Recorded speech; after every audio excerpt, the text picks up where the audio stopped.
We are now taking you live to Brisbane. That's where the Labor leader Anthony Albanese is speaking with Jim Chalmers. Older Australians.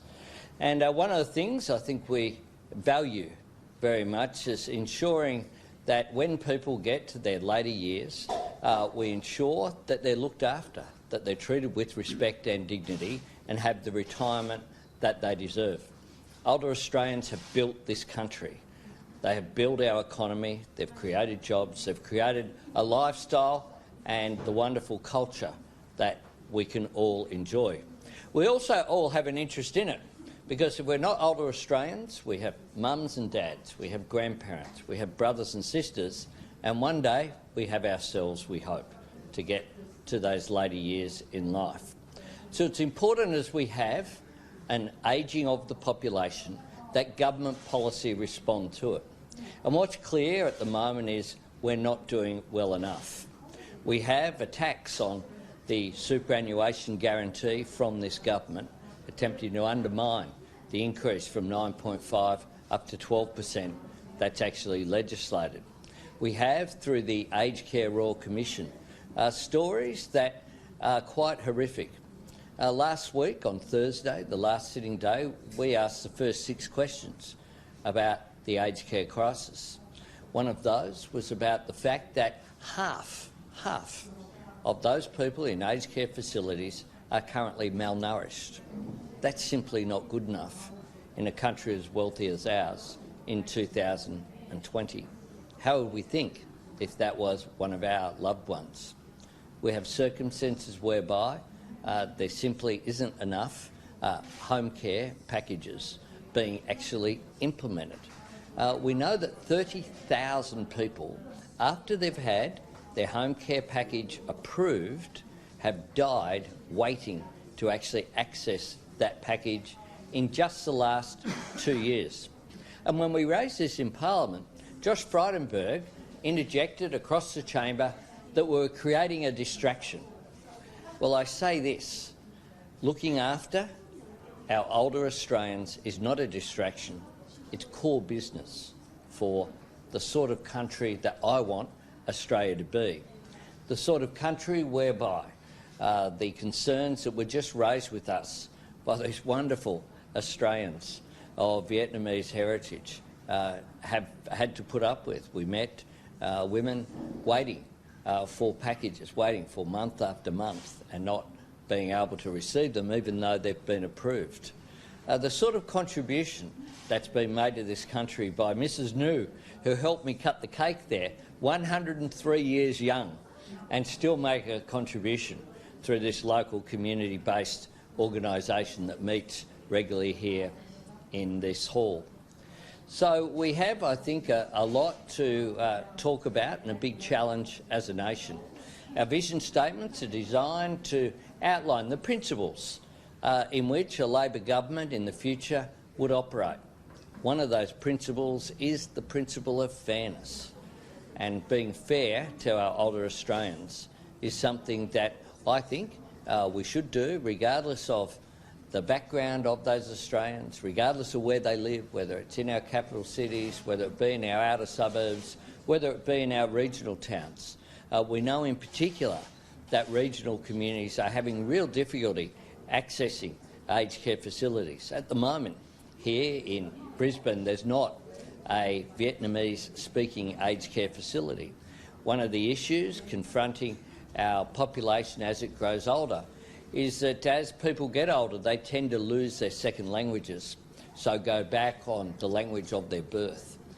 This is why aged care facilities that are ethno-specific are so important in terms of ensuring that people can get the care that they need. And that was a major issue raised by doctors who came along to the meeting with us this morning. Before I take questions, I'm going to ask Jim Chalmers to make some comments about the economy and in particular the impact of the coronavirus here in Queensland. Well, thanks very much, Anthony, and thanks, Milton, for having us here at Inala to talk with some of the local seniors about Anthony's vision statement tomorrow on older Australians. Josh Frydenberg sees our seniors and sees the ageing of our population. He describes it as a time bomb. Labor, under Anthony's leadership, sees the ageing of our population and sees it as an opportunity to better value and respect and look out for and look after older Australians who have done so much in this country for so long and who deserve, frankly, a fairer go than they're getting right now from this Morrison government. Now, the Morrison government doesn't have a plan for aged care, just like they don't have a plan for the economy, for wages, for climate change, and they certainly don't have a plan to deal with, or at least to help businesses deal with, the impacts of this coronavirus, which is creating so much uncertainty in communities, but especially in business communities right around Australia. Obviously, coronavirus is going to have a substantial impact on the economy. We don't know yet how big that impact on the economy will be or impact on the budget will be. But we do know that the economy was already weak going into this summer of fire and coronavirus. Josh Frydenberg wants people to forget that economic growth was already slow and wages were already stagnant, household debt was already at record highs, business investment the lowest in 30 years, before the fires hit and before anyone had even heard of the coronavirus. And so we don't want to see the government use what are substantial difficulties in our economy as an excuse for what has been a far longer period of underperformance in the economy under Scott Morrison and Josh Frydenberg on their watch. We need a plan for the economy and we need a plan for businesses to understand the impacts and make good decisions after the impacts of the coronavirus are felt. I wrote to Josh Frydenberg a couple of times over the last 2 or 3 weeks, asking for advice on behalf of the business community which has relayed their concerns to me about coronavirus, asking him to provide some advice to business so that they can make good decisions to deal with what's going on here. We've got a very disappointing but not especially surprising response, which talked up the potential impact of coronavirus, but had absolutely nothing to say about how they intend to advise business on the impacts of coronavirus and what businesses could do in the coming weeks and months to best deal with it. So I'll be going to regional Queensland, to Townsville and Cairns this week to speak with businesses, particularly tourism businesses, but others as well, about the impacts of coronavirus so that we can advocate for them to try and get the government to come up with a plan to deal with the aftermath of what's gone on here. The state government, there are reports that the state government is doing something to support Queensland's businesses. It is long past time for the federal government under Scott Morrison and Josh Frydenberg to come up with a plan to deal with what's going on here, to come up with a plan for the economy more broadly, for aged care, climate change, all of the challenges which have been left unattended for too long. Thanks very much, Jim. Happy to take questions. Mr. Albanese, what's your reaction to news that Coles has set aside $20 million to reimburse underpaid workers? Well, look, wage theft is an enormous issue, and it's an issue in which essentially people who go along and contribute to businesses, making profit for them, helping the economy function, simply aren't getting the wages that they're entitled to. Now, we already know that wage rises simply aren't happening, that this government doesn't have a plan for wage rises, and that is an issue that's been identified by the Reserve Bank as being a major constraint on economic growth and on employment. But at the same time, you have people essentially not being paid what their entitlements are. And that shows that there's been a fair bit of complacency there. Now, my understanding is that Coles are negotiating with the union, the SDA, and to make sure that they can identify who's missed out and to pay them their entitlements. That's a good thing that that's happening in a cooperative way. But it shouldn't come to this. People should be paid their entitlements. It's not like people who are shop assistants are remunerated with huge salaries.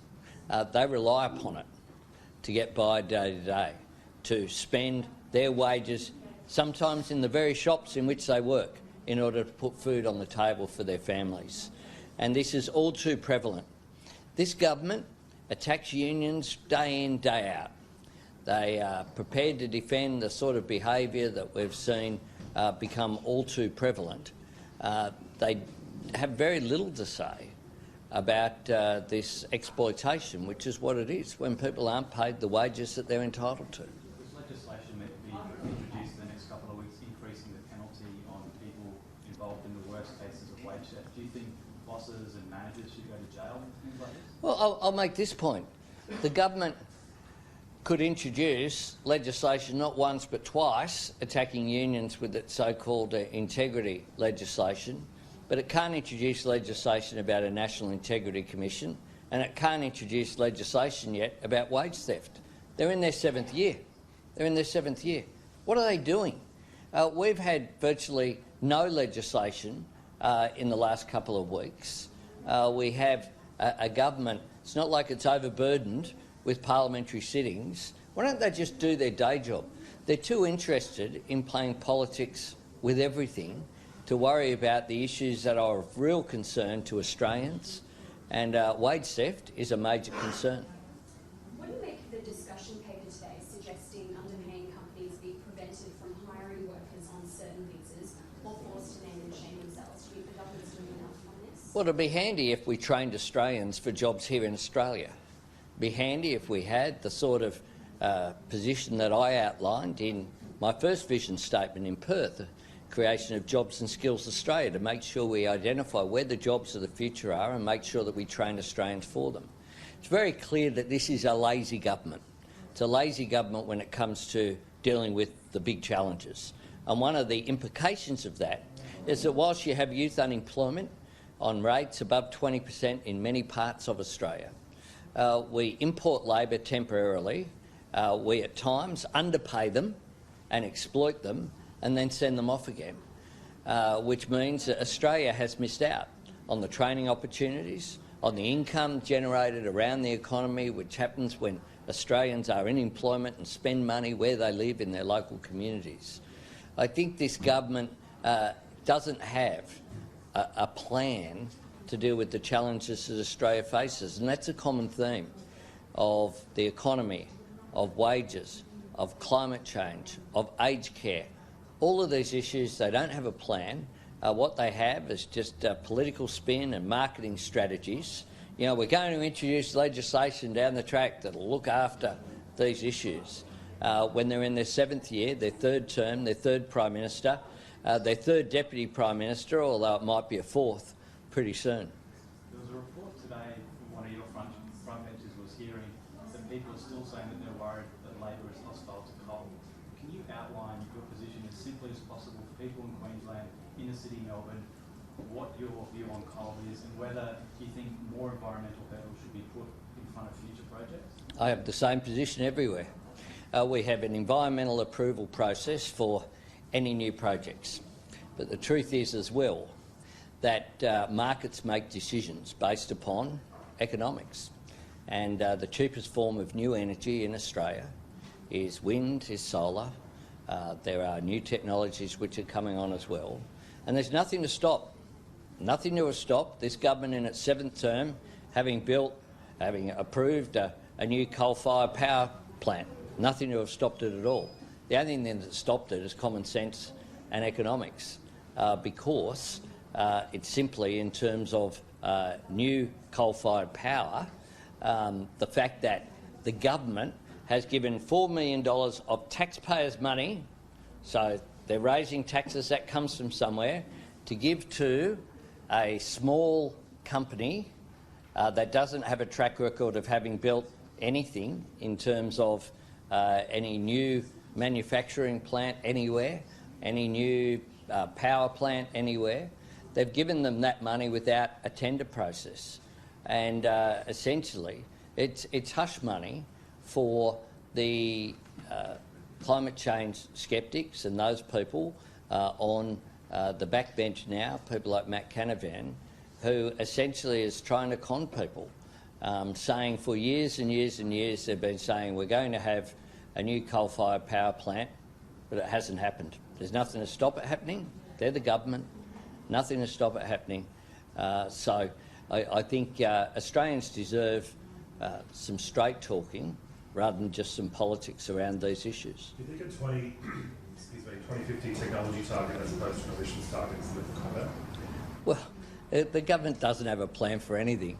They have a plan for spin and a plan for marketing, and that's what this is. Speaking of that technology investment target, what does this actually mean? Because it's not a zero. Well, that's a good point. That's a very good point. The answer is in the question, in that it's just more marketing and spin from a government that's out of touch and doesn't have a plan. They had a plan, the NEG. Went through their party room and they walked away from it. Should Labor be pressuring Dan Andrews to end the gas exploration ban to help with supply? I'm the federal Labor leader, and I'm concerned about the federal Labor's position on issues. My understanding is Victoria has a review that will report sometime this year. Do you take any comfort from Ford's comments that it could hire some of the sacked Holden workers, and how many people would you expect Ford to take? Look, I hope that's the case, but let's be clear here. The government, this coalition government, told car companies to leave Australia. That's what they did. They told GMH to leave. Joe Hockey, when he was the Treasurer, cheered on by Scott Morrison and the whole team. So when they take that up, when they destroyed the car industry plan that was in place, they withdrew all of the funding, they ripped up the agreement, and guess what? When they told them, dared them to leave, they've now left. This is on the government's watch. They talk about blue-collar jobs, they talk about manufacturing. Tell you what, there are tens of thousands of jobs have been lost directly as a result of the coalition's policy, which was that we should not have a car industry in Australia. That was their policy. Your Darling project is one that has stacked up and could lead to the Galilee Basin getting opened up. Do you think that coal would be better being burnt here or overseas? Well, that's not a decision made by me or you. Is it surprising how you say it's around that Aussies are less confident in the government since the bushfire crisis? Well, it's not surprising because the government had there what they have done consistently, which is to not accept responsibility. It's a bit like Jim Chalmers just spoke about the letter to Josh Frydenberg that we haven't received a response to. This government, throughout the bushfire crisis, said it was a state's issue, said there was nothing more it could do, said it didn't need a national plan, said that it didn't need the Defence Forces to be involved. It said that we didn't need to provide economic compensation for volunteer firefighters before they changed their position on those various measures. People will make their own judgment and have made their own judgment about the government's performance or non-performance during this crisis. How do you think Holden could have been saved? Like, obviously, it's been... Well, there was a car industry plan in place. It was in place. It's the government as a conscious policy decision. Front page of the Financial Review. We dare you to go. That was what? The message that the government sent. Thanks.